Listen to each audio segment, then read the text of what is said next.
This is a fictional dramatization presented as a short anime documentary for educational purposes. While inspired by real-world geopolitical concerns and military terminology, units, call signs, and specific technical events described are hypothetical and fictionalized.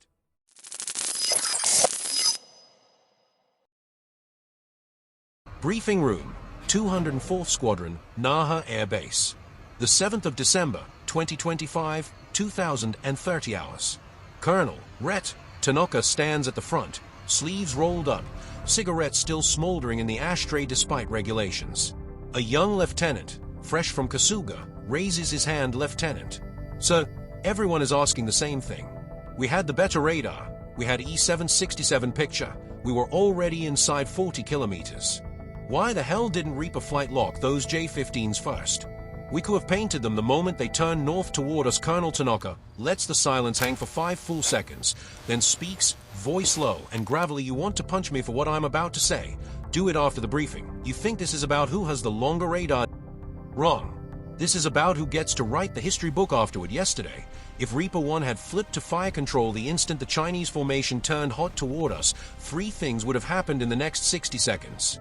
Tokyo would have received an automatic emergency report. JASDF aircraft initiated hostile radar illumination against PLA Navy fighters in international airspace.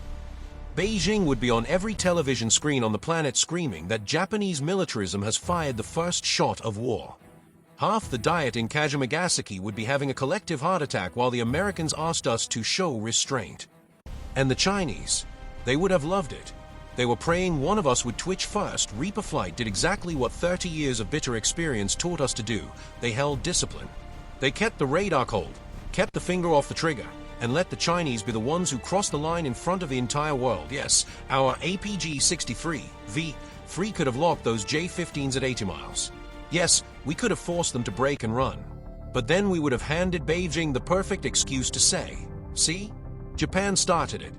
Instead, the headline today reads, China points loaded guns at Japanese fighters for 30 minutes. That is a headline we can use. That is a headline that lets us buy more squadrons, harden more bases, and drag the Americans deeper into the fight without ever looking like the aggressor. You want to know why we didn't lock first? Because we are not the ones trying to change the status quo. They are. Our job is to make them overplay their hand, again and again, until the day finally comes when the world has no choice but to admit who the real threat is. When that day comes, believe me, we will lock first. And we will not stop at radar. Until then, you keep your radar cold, your discipline hot, and your mouth shut when the politicians are watching. That is how you win a war that hasn't started yet. Any more questions? Lieutenant, the room stays dead silent. Good. Lights out in 5. Tomorrow we practice exactly the same scenario, except this time the J-15s will open fire the moment you illuminate. Get some sleep. You're going to need it.